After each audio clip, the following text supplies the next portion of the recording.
All right, we're live. Good morning here in Doomsday's Crypt. Good I think. morning, Oh, now John. just good morning. That just started.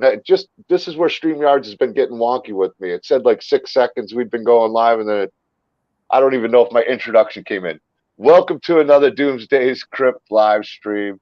I'm joined today by the fantastic actor. I got the chance to meet Fedor Steer, the fantastic actor Fedor Steer. If I can get this intro right, StreamYards already threw me way off.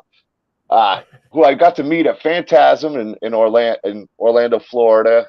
Fedor was incredibly cool. I really liked meeting him. I spent a little bit of time talking with you, and I appreciate you coming on the show, man.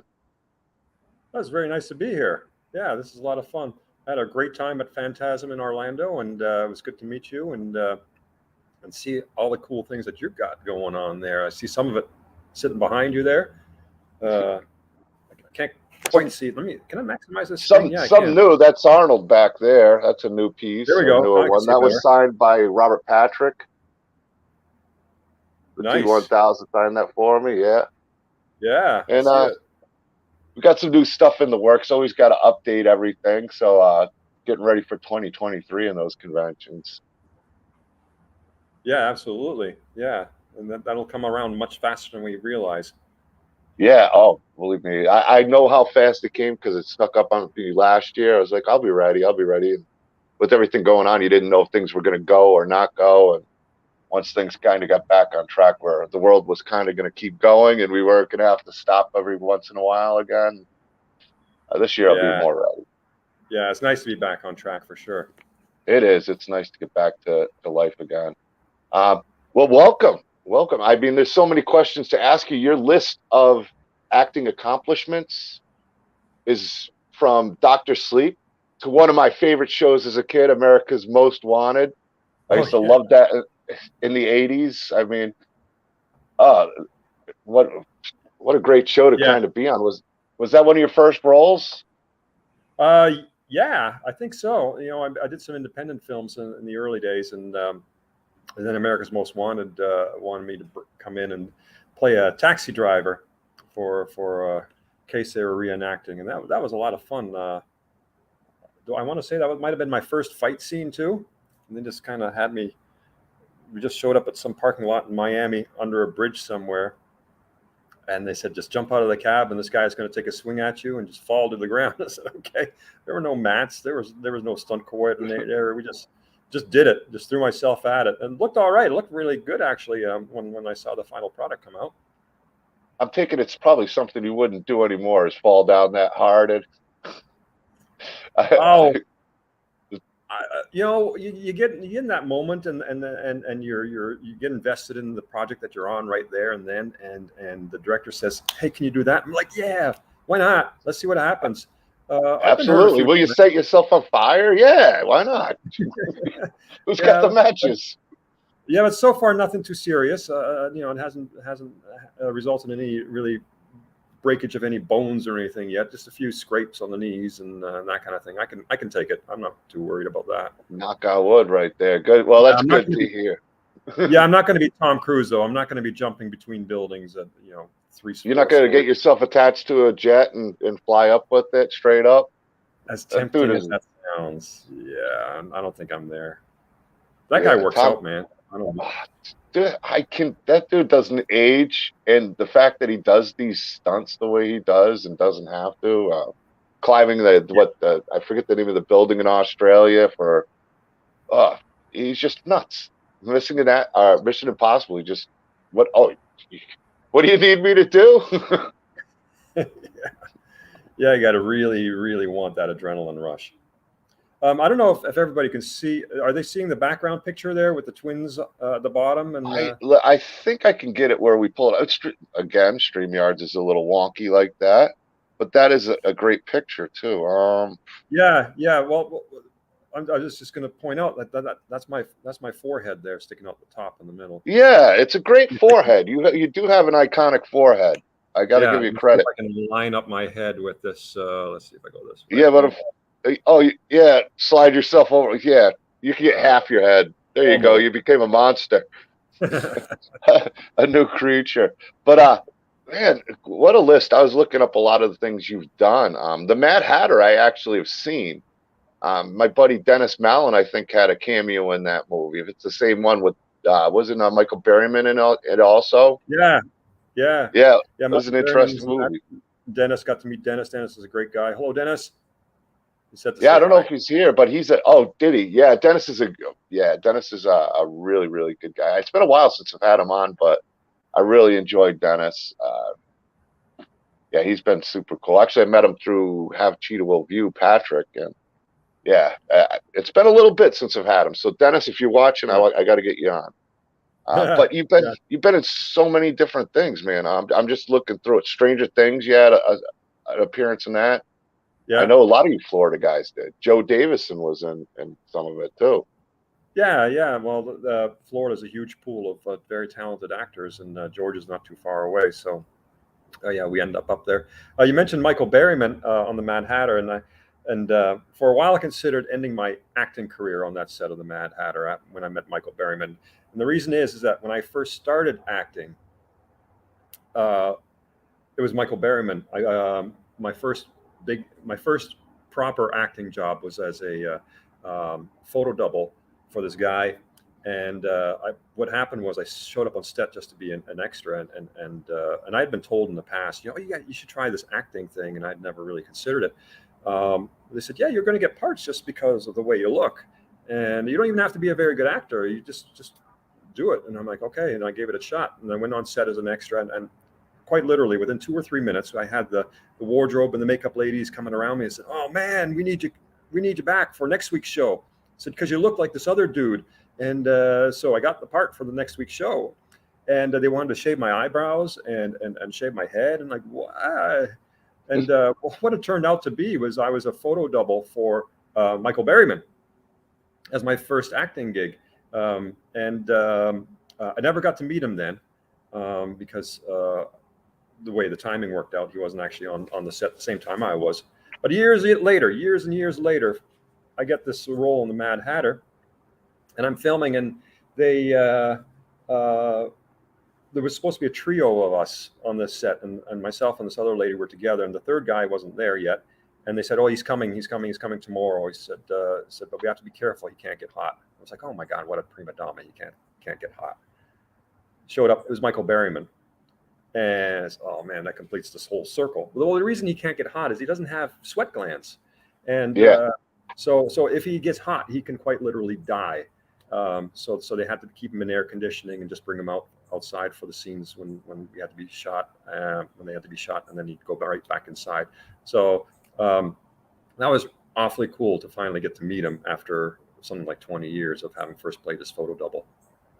That was a lot of fun. He's a super nice guy. He's got a yeah. he's got an autobiography coming out very soon, I think, and um, I think it's going to be fantastic because he's led such an interesting life from childhood all the way through to all the cool things he's doing now.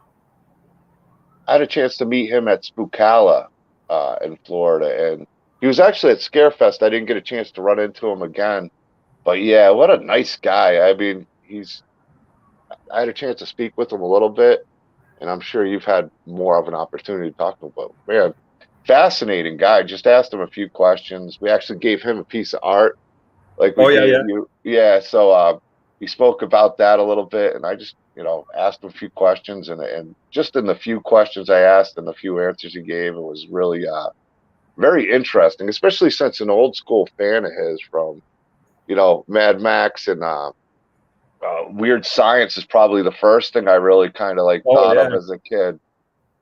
So yes, I Mike. got to spend a couple of days with him, and he's super nice, very personable, and very interesting to talk to. Yeah. Dude's got to be on genius level too. Really, really an intellectual. You could tell. Oh yeah, he knows so much Yeah, about so many different things. Yeah. You mentioned that art. Can I show you the art yeah, yeah. you gave me the other day? Let me go grab it. Hang on a sec. I'll be right Okay. back.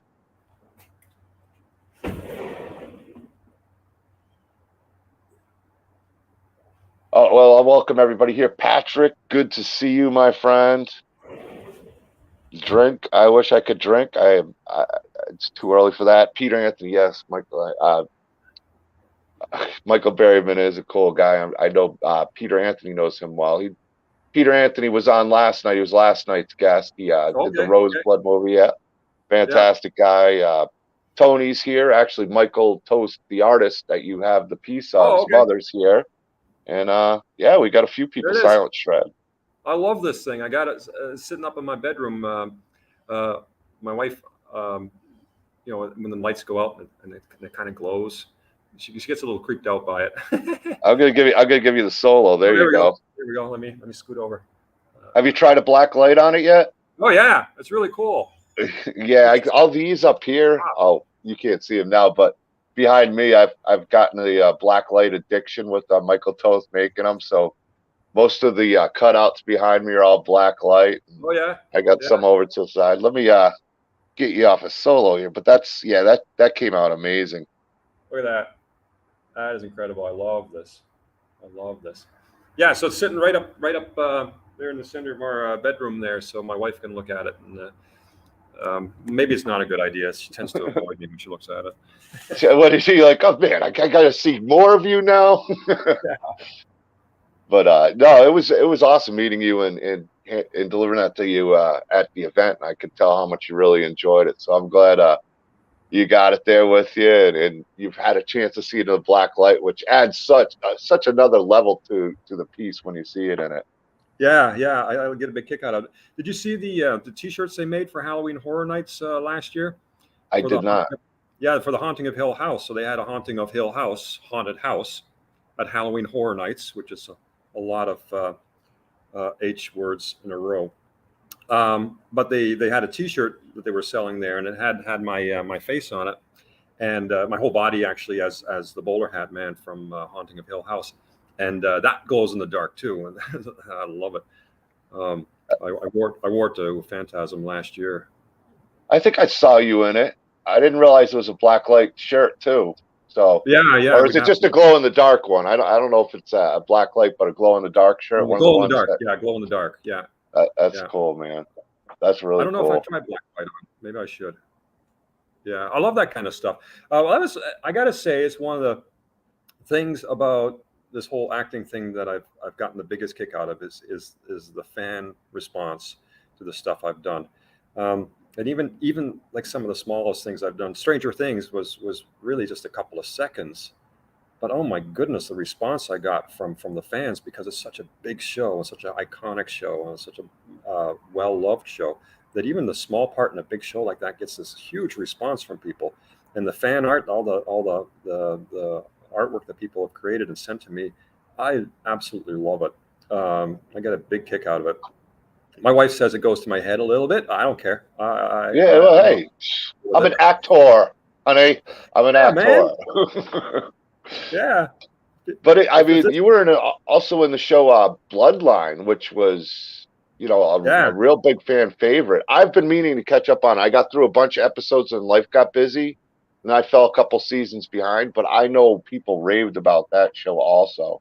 Yeah, especially the first season. The first season I absolutely loved. What was funny about that one is I did it, and they filmed that in the Florida Keys in Marathon Key, and my wife and I, we started watching the show from the beginning, from the first episode, and we just got sucked in. We got sucked into the show, and we just got wrapped up in Danny's character and his family, and what a bunch of nutcases they all are. And I just started loving the show. Well, we got to my episode where I am, and we got to my scene, and we're watching it in the bedroom and with the lights out, and got to my scene, and I'm looking over at my wife, trying to see what kind of a response she gets.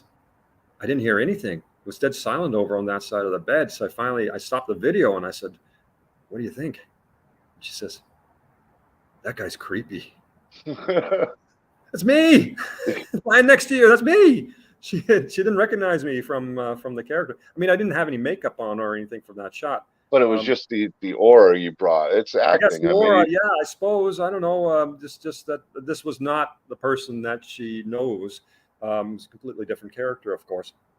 And but I guess that's a compliment, I suppose. Where she or got so wrapped up in the show and the character that she forgot and didn't get pulled out by the fact that it was me actually in that scene. That's kind of yeah, I can see how that's kind of like perplexing. It's like that's me, but if you can have your wife believe the role you're doing, and she knows you probably better than anybody, that's when you know you got some talent there. I guess I'll take that. There you Um, go. it is something funny that when you watch something you've been in yourself, and then you see yourself, or you see the scenes that you're in and you were there filming it, it does take you out of the film, the narrative of the film, because now there's this mix of reality and the make believe that clashes, and yeah, you get pulled out. I get pulled out. So that she didn't, I thought that was pretty cool. Well, I wanted to play your demo reel, but I figured it'd get a copyright. But you got a fantastic demo reel Oh, of a lot of different ranges. I mean, dancing and the sinister look and but what's your favorite? Is there a favorite type of role you like to play? Is it being the sinister evil guy? Is it is there a certain character you prefer, or is an actor where it doesn't matter, whatever they give me I will become?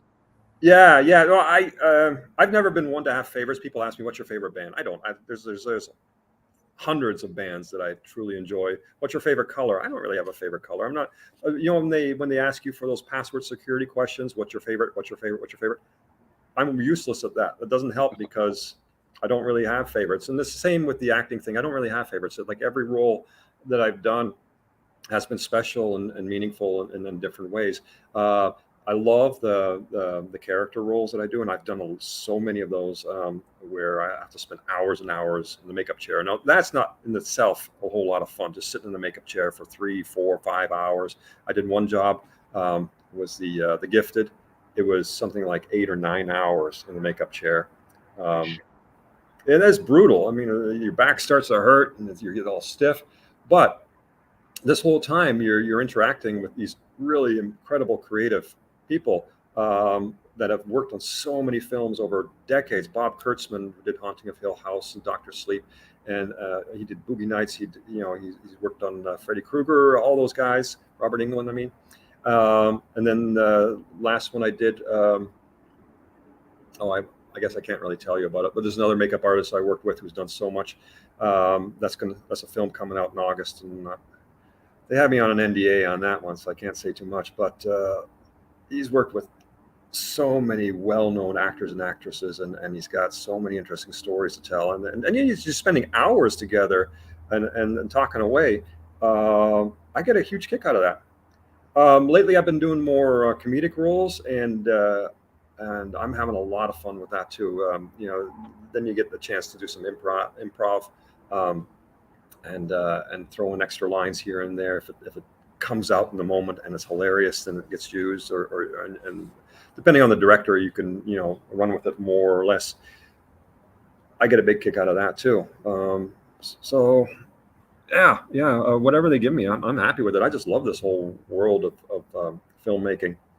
Yeah, I really enjoyed your demo reel because you do have. I mean, let's be honest. Even like you were saying with the Michael Berryman thing, it would have been easy to just typecast you as this one thing, but you have a great range as an actor that You know, you really deliver on so many different levels. And like you said, your wife was scared of the one character you did.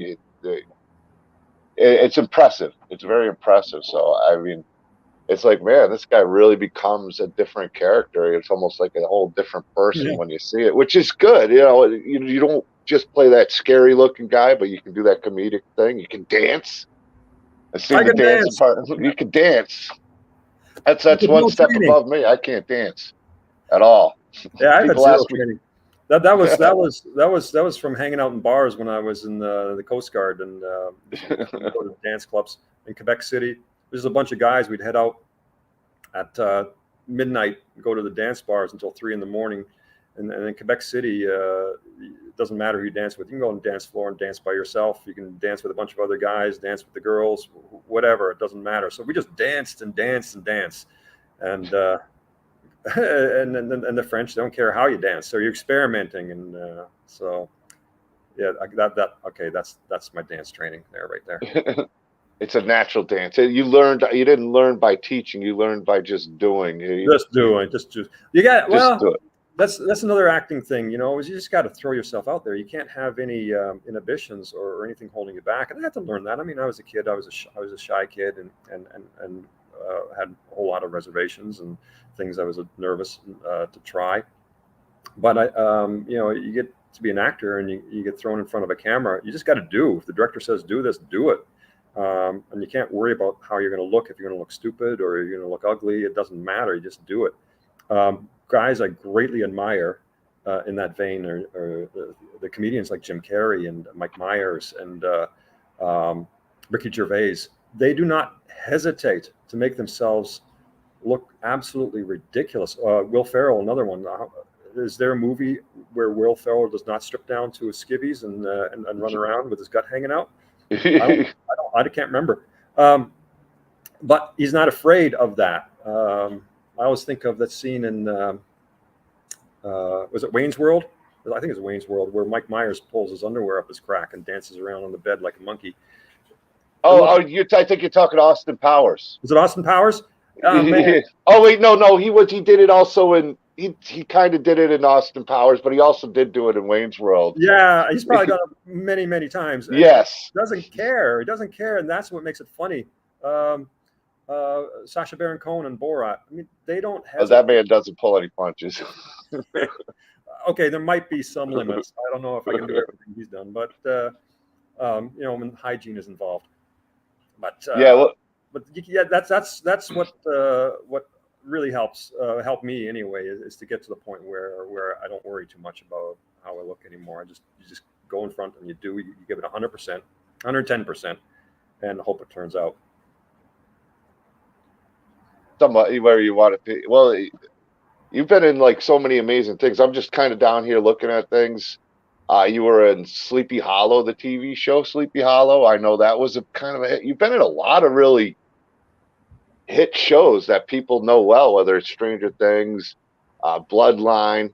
I love Dr. Sleep. Like that was kind of a surprise hit for me because I'm a huge Shining fan, and Dr. Sleep didn't get the recognition. I'm like, well, how's it good is it gonna be when I watch it? And I loved the movie. I thought it was amazing. I agree.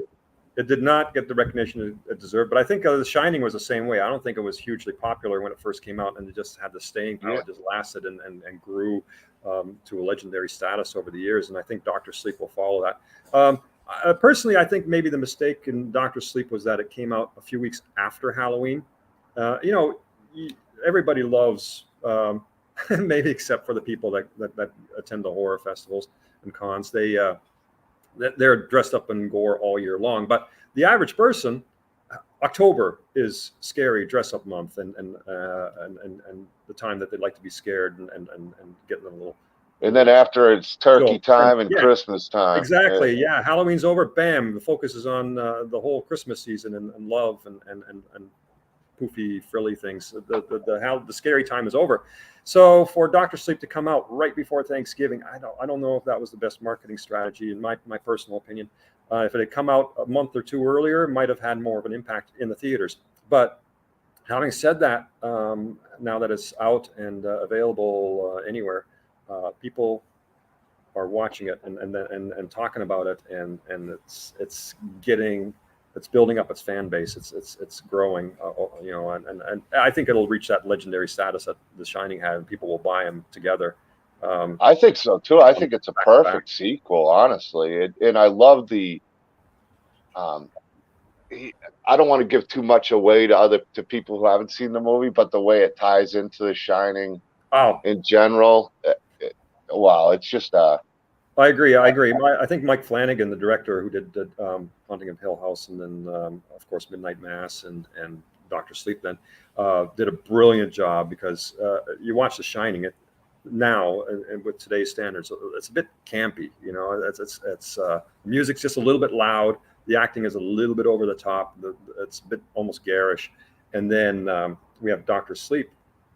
The beginning of Dr. Sleep, you watch that, and it kind of has that same campy feel to it for the first, say, 20 minutes, half an hour, and then it slowly kind of almost imperceptibly dissipates to become a more modern, slick movie. So it meshes those films together really well. I don't know if that was by accident I'm guessing not, because Mike Flanagan is such a brilliant director. I'm sure he thought of that kind of thing and did it on purpose. And you could almost say that too, because I from what I've heard, because I actually never read the book, which I feel terrible of, The Shining, I'm but guilty. it definitely it weaves them in really well, the book and the movie, where it brings some more of the book aspect that maybe Stephen King wasn't so thrilled with the movie version, and tied it more in together, and in the from the in Doctor Sleep with The Shining. So I know a lot of people really enjoyed that are big fans of the book, and ones that are big fans of the movie. So Yeah, yeah, and I think Stephen King really appreciated that, how Mike Flanagan tied those things. So the parts, the elements that were missing from The Shining, he brought back for Doctor Sleep. Not only the ending, which I won't give away, but also the whole alcohol abuse and recovery addiction underlying storyline that was missing from The Shining. I think it was hinted at, but not really um, developed as much as Stephen King did in the book. So that part was definitely brought back in Doctor Sleep as well. it had great character development. It really did. Ewan McGregor is amazing. I'm such a big Ewan McGregor fan. Yeah, That dude's got some chops. yeah, yeah. Also a very nice guy, and uh, we got to I got to play pool with him on the billiards table in the Overlook Hotel, which is, I mean, that doesn't happen very often. No, no. You did anybody get a picture of that? That would be a great picture to kind of hang up over the fireplace. Yeah, I got one on a crappy phone picture. I got a crappy phone picture. It's kind of blurry, and you can tell it's me and you and on at the pool table. But it's I mean, that would be a great one to blow up. Um, Yeah, yeah, I mean, when Mike Flanagan asked me to come on, do that little cameo on Doctor Sleep, um, because it had been not that long since we'd finished Haunting of Hill House had just come out that month that we were shooting. It was at #1 on the planet. Haunting of Hill House was the #1 show on the planet for a month, according to IMDb, and it was just at that time that we filmed Doctor Sleep, and so Mike asked me to come, and I said, well, I better watch The Shining again before I go. And 2 or 3 days later, I walk onto the set, and holy crap! It was I got goosebumps walking onto the story of The Shining. That set. Jack's typewriter was still there, and a paper strewn about the floor that said, all work and no play makes Jack a dull boy. It was incredible. They had found the original blueprints from the Stanley Kubrick film, and recreated it to the micromillimeter, and studied old footage and pictures, and got the pictures on the wall, the books on the shelves, the stained glass windows. They recreated it exactly like the original.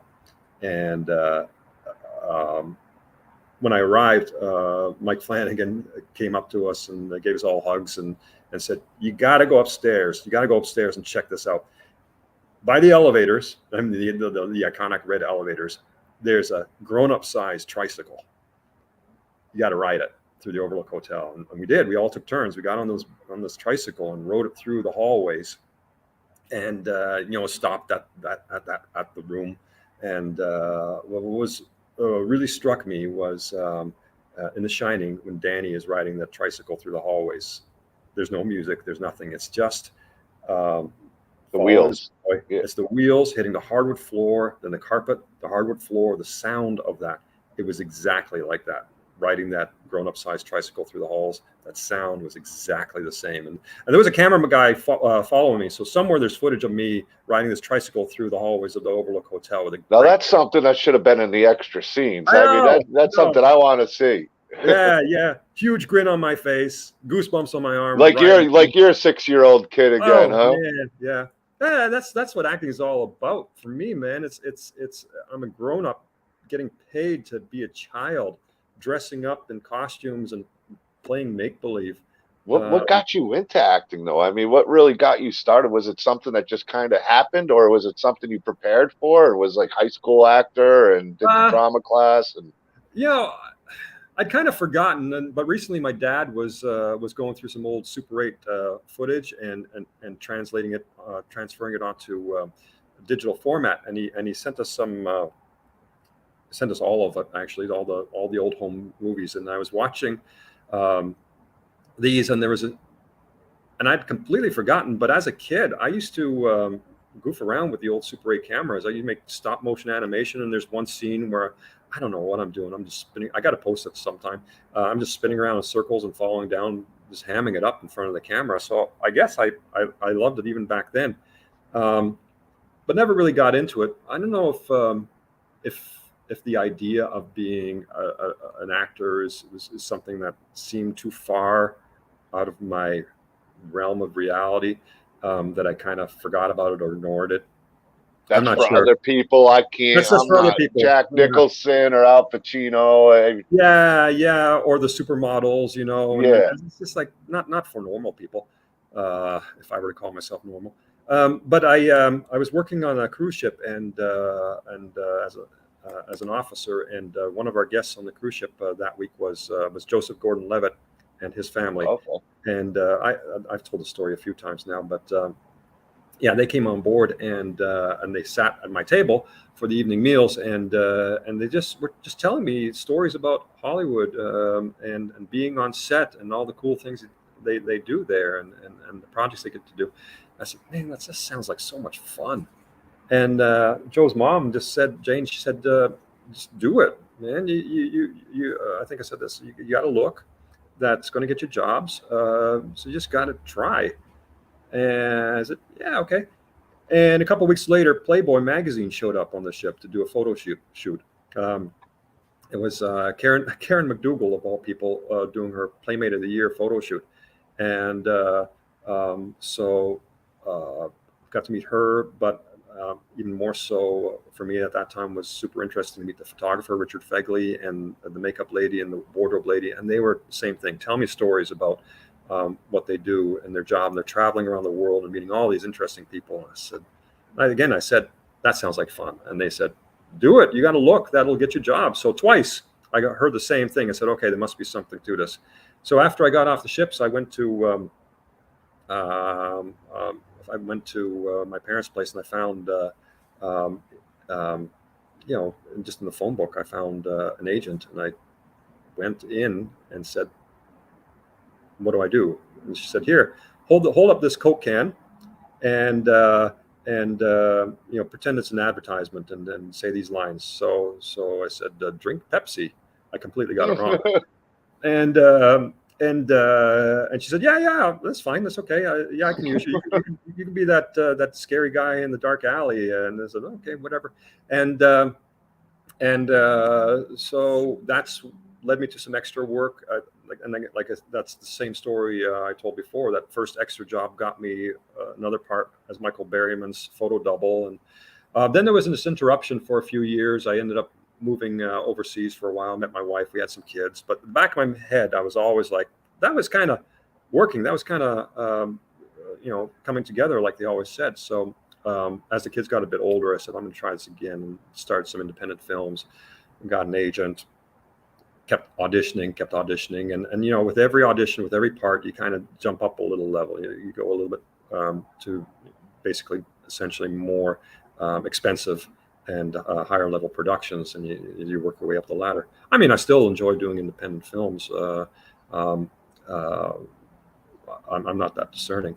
The whole thing of it for me is to get out there and do my thing and meet people and try new things. And I'm not limiting myself too much right now. I think that's a good move, though. I think indie films have really taken off over the last year or two, and Florida's like indie capital there. I mean, there's so much going on for actors and really even filmmakers out there. Who is it? Corin Nemec, I think, is just moved from California to Florida. I happen to have him on my Facebook, and it's like, wow, that's a great move to go to Florida, because I do believe that it's. I mean, you know better than I do that the filming, the locations, being close to Georgia, where you can kind of get to out of palm trees, but you kind of can. You're right in that spot, and it's not as expensive as, say, in California to live in and be an actor and thrive. Yeah, Which is yeah. Georgia especially is nuts. They have so many studios there. I personally have been to, I don't know, 6 or 7 of these studio lots, and we're talking these studio lots. We're talking 10, 15, 20 more giant sound stages, huge warehouses full of sets, and I know there's more that I haven't been to. So I don't even know if I can count how many giant studio lots there are in Atlanta, and they're all busy. Marvel's there, Disney. And I'm sure there's a new one going up almost every other day. Georgia's been really a hot spot too, like you said, Oh, for yeah. filming. Yeah, and it seems like a lot of my friends that were down in Florida working have moved to Georgia because that's where so much of the work is right now. I mean, they're Yeah. working nonstop. It's incredible. So you're gonna pack up and move to Georgia, or are you staying in Florida? You got your hot tub. I know that the bird enjoys it and everything. Yeah, I know. We've thought about it. We've thought about moving to Georgia, but we're happy here. And the drive, it's a drive. It's 8.5 hours, but they usually fly me. But they usually are willing to fly me. But I tend to prefer to drive anyway because then I have my car there and I can tool around. I can visit my friends because you don't always film back to back to back to back. You'll film a day or two, and then you have a day or two or three off, and so then I got to explore, go for hikes, and visit friends. So I enjoy Atlanta. I enjoy Georgia. It's a beautiful spot, but we're pretty happy here too. And the nice thing too about the whole film industry these days is the digital world has allowed us to do our auditions at home. Basically I do all my auditions in our closet behind me here. My wife wouldn't let me take over the spare bedroom. But we got to. You get a closet, Fedor. You get a closet. Yeah, I go into my closet on a regular basis. I got so we self-tape the auditions. So they say, they send you the script and just the part of the script that you're in, and I set up a camera in there on a tripod, and I pull a drop cloth across the back and hide the clothes that are behind, and put up a light, and I just film. The closet is just big enough that I can get enough space between me and the camera to be able. Must be a tall closet. Yeah, it's a tall closet, and so I film it in there. And I used to do it in the garage, but the garage got so hot in the summer times, and then I can believe it. And it always tended to be Saturday morning when I'm doing these things. For some reason, it just seemed this pattern of I get the notice from my agent on a Friday, and they'd want it by Monday morning. It's like, crap. And I do it Saturday morning. Well, Saturday morning is when the garbage trucks come along, and I'm trying to do my audition. Keep stopping because the garbage trucks are going by and big clang, and I didn't realize how many garbage trucks it takes to get rid of it all. There's the garbage truck, and the recycling truck, and the bulk stuff, and you just got to tell them you're adding your own sound effects. I guess maybe if it fit the mood. Well, honestly, in the closet, you must get great sound in a sense compared to the garage. Yeah. Closets are actually great. I've done EDR. That's actually what gave me the idea. Is I've done ADR, which is the digital overlay of sound. If you're filming something and there's a lot of background noise and they have to redo sounds for some of these independent films, I've actually done it in closets, and it's because all those clothes are hanging from the rack. They dampen the sound. Yeah, and you get great sound in there. Yeah. Yeah, I mean, it's almost like a little studio, an old-fashioned studio where the musicians would go in there and do their vocals and stuff, and you trap that sound in. And where in the garage, you're gonna have garbage trucks and different sounds you might not want. The birds are coming out. I usually do these in the early morning, because that's when I'm fresh and thinking. And the birds start coming out. So, damn birds. Well, I see Michael commented there. He loves Dr. Sleep. Yeah. Yeah, thanks for that art, Michael. He's been killing it. He's been killing it, Fedor. This is the piece for the cover.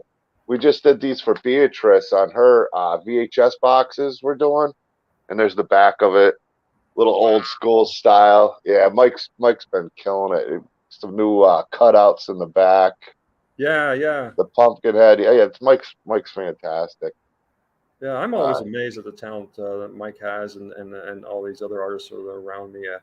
I gotta say, the whole film industry. That's another part of it is so wonderful. Is especially when you get to the higher levels of production. I always, equate it to this whole process of natural selections. It's very Darwinian.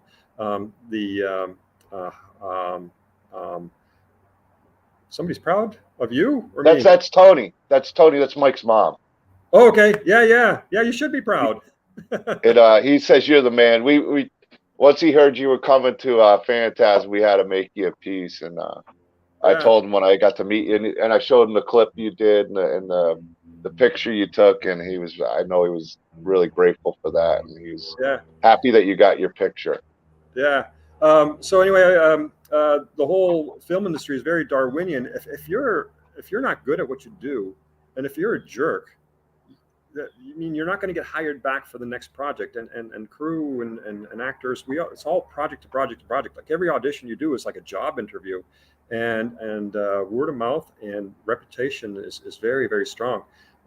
So if you're not prepared, if you're not on time, if you're distracted and not doing what you're supposed to be doing, you're gone. You're not coming back. If you're not a pleasant person to be around or work with, they're not going to bring you back. So what happens is this filtration happens, and I have to say my experiences have been that the vast majority of the people that I've worked with on set are really cool and really fun to be with. They are amazingly creative, and I got a bit of a reputation as a wanderer on set. They give us chairs to sit in, but I'm almost never sitting down. I'm walking around because I'm talking to people, I'm meeting new people, I'm asking questions of what are you doing there? What's that for? This is complicated. What does it do? I'm just fascinated by what all these people can do, and how the whole process works from an idea and a script to the finished product. A film is like its own living, breathing entity, almost like a country unto itself, because you have every person that you need to support a city on set. You have food people, you have carpenters, you have, of course, the light and the sound, electricians, drivers, makeup, actors, directors, producers. You get the financial people behind the scenes, arranging trips and travel and hotels. It's an incredibly complex process. It's mind-boggling to me that it even works. I that's what I was going to say. It's it's a lot of these people behind the scenes that you don't even see in front of the camera that I'm sure you're talking about that fascinate you. Whether it's the set designer, production designers, the special effects people, like you were saying, the makeup people that bring these movies to life, and seeing the process. I'd be the same way. I'd just want to be learning what everybody's doing, whether it's the director or even down to caterer, what they have to do to keep things rolling like a fine oiled machine. And I Yeah. also want to. Oh, go ahead. Sorry about that. No, that's it. I was just agreeing with you. Yeah. Yeah, and I was going to say, I mean, I've seen some great actors that kind of disappeared. I don't want to name too many, but Edward Norton's one of my favorites that was out there, American History X. But I heard he was really difficult to deal with for a lot of people. That's the rumor that goes around, especially in today's internet and the way social media is. It's tougher for actors to get away with bad behavior or unpleasant, unprofessional ways compared to maybe 20, 30 years ago. Once you kind of, and you get that reputation and it sticks with you. Yeah, and who knows? I mean, these things happen. Sometimes that people get a reputation based on rumor, or maybe they just had one bad day, where they got frustrated and blew up at somebody. I mean, we all have those days, and if it just Except for Keanu Reeves. Keanu Reeves, I've heard, never has those days. He's just awesome all the time. I've heard that too. Yeah, and I sympathize if they're one of these actors who are normally great people and they just have a bad day and now they've got a reputation. I would totally sympathize. We all have bad days where we got things going on in our mind, and you don't know what's going on. They're having maybe somebody in their family sick, and they're trying to stay in touch. They're in the hospital. Who knows? They got too many things going on. In everyday life, things happen. You have car trouble, whatever. Your daughter's giving you a hassle, and somebody asks you the wrong question or harasses you. Not harass, that's maybe not the right word, but is asking you at the wrong moment to do something, and you're like, I'm not there right now, and you just lose it. I sympathize. It happens, and or even situations where it's not even the person's fault, but they're the one who gets the blame for it, and you they get the blame reacted for it. probably. Yeah. Yeah, And then sometimes it's not even true. Somebody made up a story or said something funny and was misinterpreted, and now you're stuck with a reputation. yeah, it's a shame That on would that. suck because and it happens, especially if you're well known, like these big name actors, and there's something sensational, something interesting. Uh, Keanu Reeves is not human. He isn't. The You're going to be a target, and people love a little slander and a little rumor, and then it makes it into the news, and boom, you're stuck with it forever. Yeah, there's examples, lots of examples, but I know I don't want to repeat these stories because it'll probably just help perpetuate it. Michael Toast says you're explaining the plot to Falling Down. Great movie right there, Michael Douglas. Okay, I I've love not that seen that movie one. so much. You've never seen Falling Down? Oh, it's a great No. movie with Michael Douglas. I think it came out in the early '90s. Yeah, you'd Oh, like it. Where oh, yeah. I think maybe I have seen it. Yeah.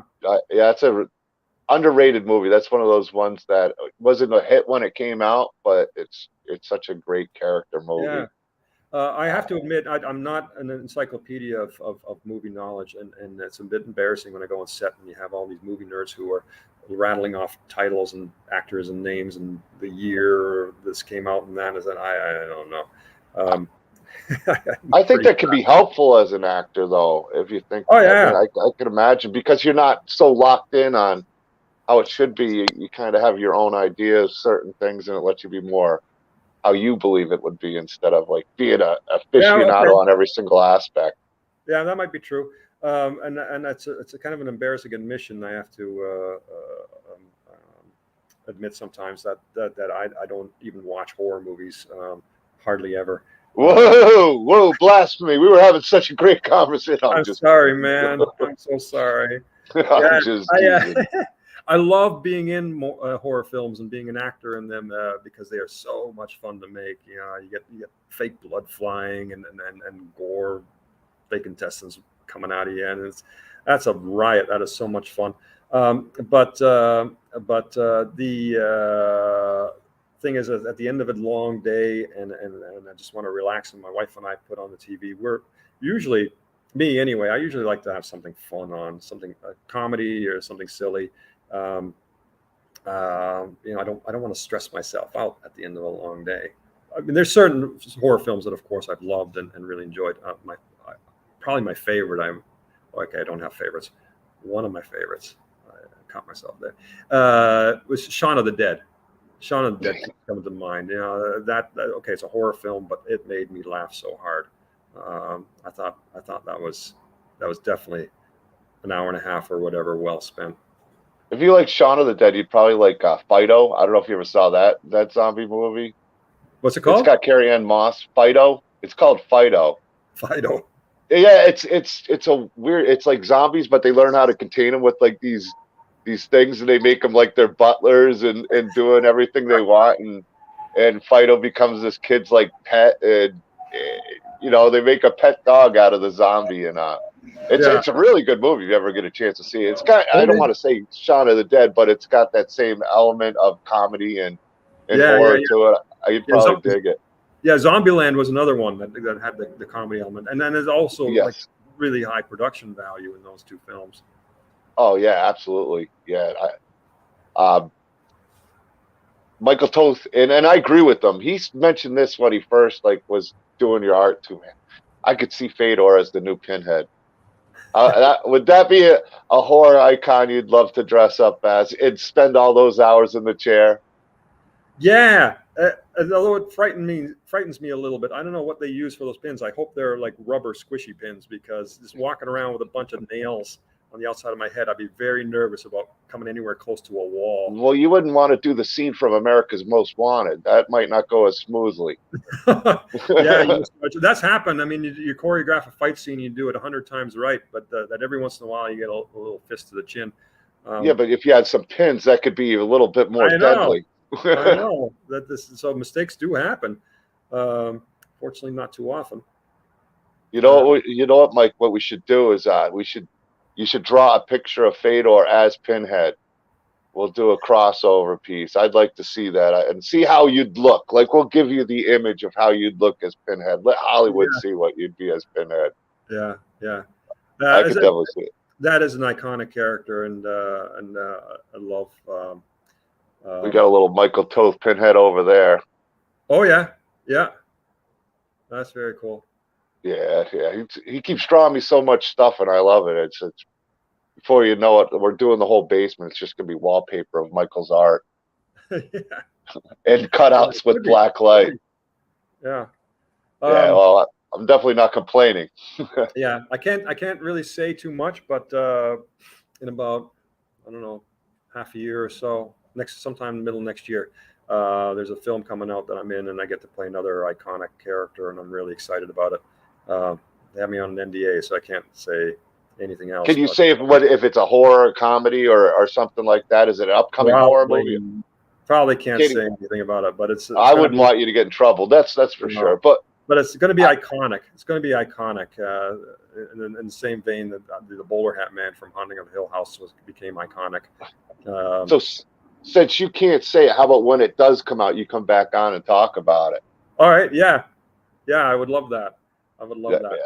yeah. It's Because going to now you be. got me all curious, man. It's like iconic role, like NDA. This has got to be huge.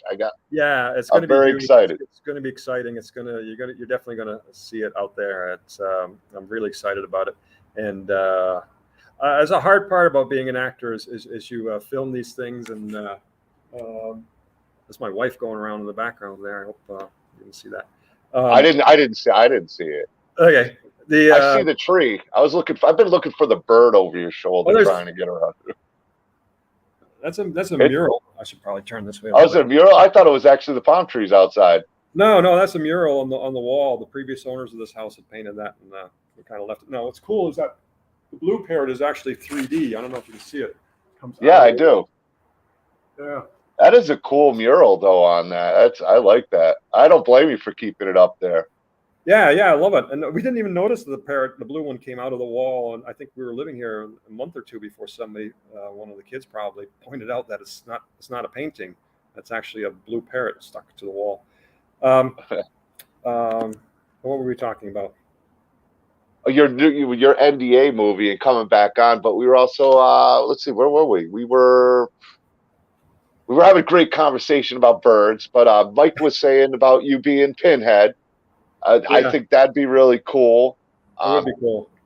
Oh yeah, but so then when that film does come out, I would definitely love to come back on because it's it's it's gonna make a nice there's splash. going to be something to talk about. It It's sounds gonna like, be I mean, definitely something to talk the about. NDA, but I'm sure you're excited when that NDA drops and you can discuss it. I can already Oh, tell that you I really want. remember what I was saying. I remember saying that's exactly right. The because you film something, and you have such a good time, and you think this is going to be so great for people to see.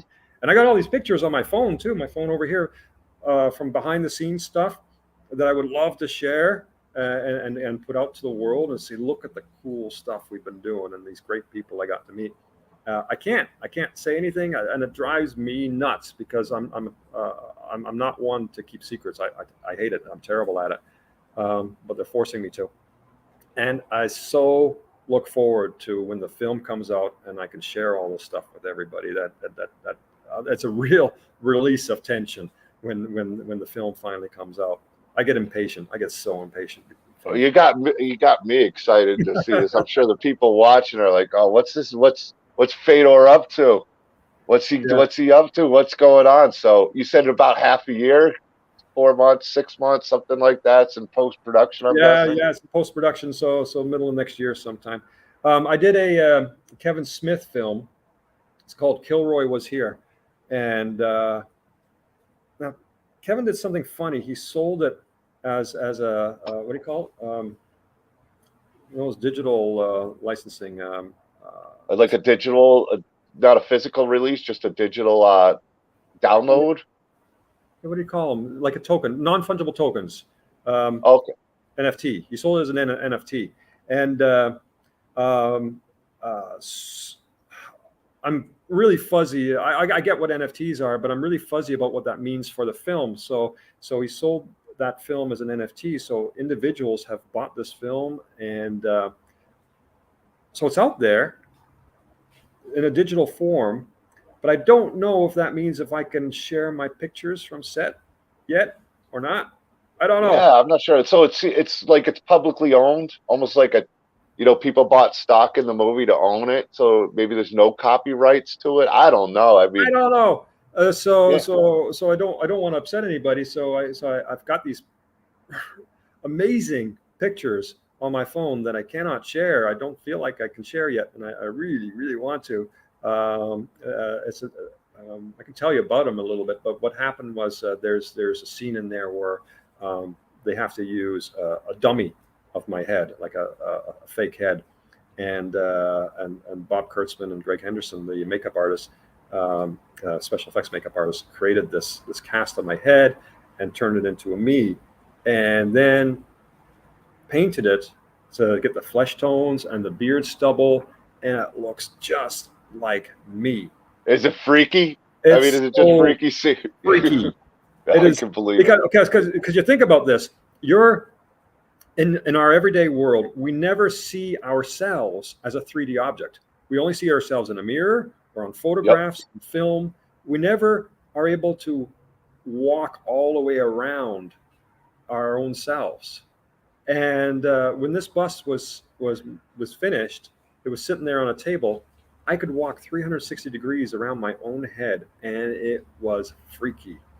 Yeah, Really, you've never really seen the back of your head except in photos, but to actually kind of see a physical scaled version of your, yeah, I can only yeah, imagine. yeah, and it's so lifelike. I have shown some of my friends and family this picture. I haven't published it, but I have shown them the picture from off of my phone, and I hold it up and I said, "Look at this," and they go, "Dude, there's something stuck in your head." They're like, "It's not me. Didn't hurt." I mean, if I don't know if you were able to keep it, that would have been a cool thing to have in the house. Oh Throw man, throw it in while your wife's sleeping. Throw it on the pillow. Throw it in bed while there. Kind of freak her out. Ah! I yeah, can yeah, I almost know. imagine. Oh, the fun things we could do with that. I actually got a sculptor working on the three-eyed demon for the Doomsday's Krypt thing, and then he just showed me pictures, and the image is loosely based on me. So when I saw the sculpt come together, I kind of had that feel too. It's like, damn, this is really cool. I'm excited about this piece. So that's a little announcement for you. You'll Yeah. see it at some point, man. Okay. Cool. But yeah, I can only imagine the stuff just getting prosthetics on yourself. And you were saying sitting in the chair for 8 or 10 hours. When you're finally done with that and you get to see yourself in the mirror for the first time with the prosthetics and stuff on, how fun is that as an actor? Does like the whole character that you kind of had in mind change once you see it and be like, okay, Yeah, and you hear actors talk about how you've been, especially theater actors, they've been rehearsing a play for months or whatever, and then they finally get to the dress rehearsal and they do the whole thing on stage in full costume, and how that adds another whole level to the performance, just because um, uh, they feel the character more now that they're in costume, and I get the same kind of thing. Yeah, I remember you mentioned Sleepy Hollow. That was a cool costume. I mean, it was this leather vest, and it looked so mean and tough. And I felt mean and tough.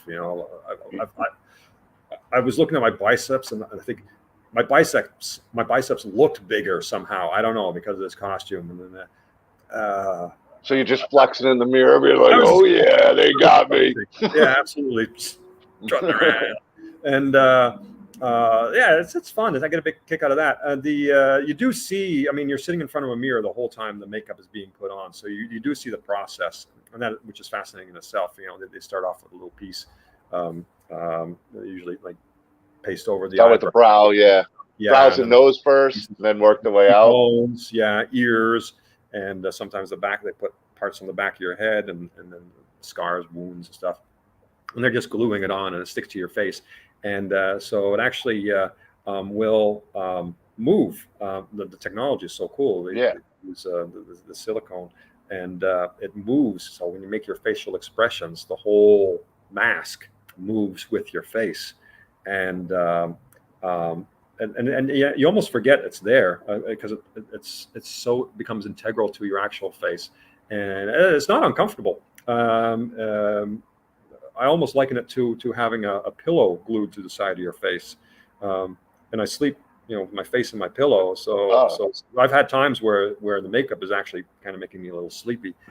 Get a little vertigo. You can't tell if you're laying down or standing up. Yeah. The worst. That reminds me that maybe the hardest makeup job I've done was for one of my first films. It was a feature film called Sanctuary, an independent film, and they shot it right near the house, maybe 15 or 20 minutes away. So that was really convenient. But we shot sunset to sunrise. The whole story took place at night. Over a 20, no, not even 20, like over a 10 or 12 hour period. So we filmed for, I don't know, 6 or 8 weeks every night. So I'd start around 5 in the afternoon, get the makeup on so that by the time the sun set, I'd be done. But for most of the nights, I had streams of blood coming down my face. So every night we had to try and match the blood stream, and so that we had that continuity from night to night to night. But with this blood and makeup on, I could not put my head down at all because I would just mess it up. And by the time we got to 2, 3, 4 in the morning, and we're still shooting, and we're all exhausted and sleepy, the other actors, whenever there was a break, they take naps. They put their head down and take naps.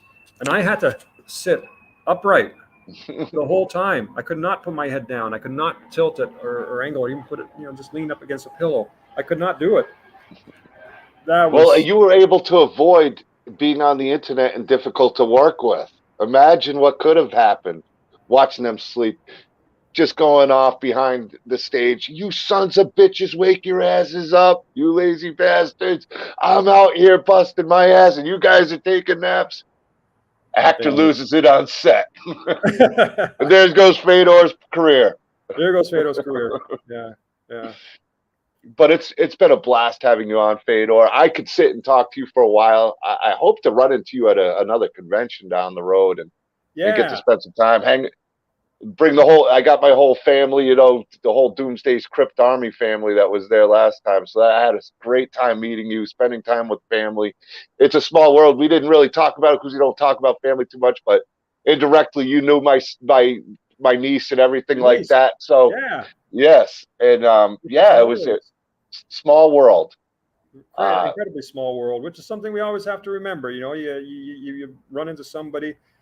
If you're going to be an asshole, man, you better be ready that might rebound somewhere else. If that asshole happens to know somebody who knows somebody, and so it's not hard. I love people. I love talking to people. So you were great, man. I really enjoyed meeting you. I mean, all the guests I really enjoyed meeting. Whether it was Chris Duran, Eugene Clark, Beatrice, sitting with her. She's such a sweetheart.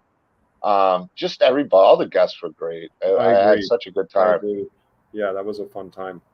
Yeah. But I thank you once again, Fedor. We're going to get you on to talk about this upcoming project because like I said, you got my curiosity really piqued on this. And you'll see it. You'll see it. I mean, I'll post about it on whatever, Instagram and Facebook and that.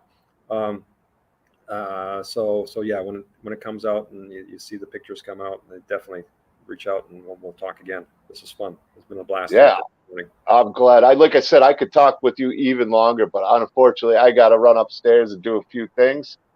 But guys, thank you for being here, chat. Make sure to check out Dr. Sleep if you haven't seen it yet. Let's see. We got House on the Haunting Hill. Haunting of Hill House. I know it's a Haunting of Hill House. Tongue twister. Make sure to check out these films. Support our buddy Fedor Steer. Looking forward to seeing you with seeing more of what you're doing in this upcoming film. Take care, peace out, and we will see you next time. All right, man. Talk to you later, John. Talk to you later, Fedor.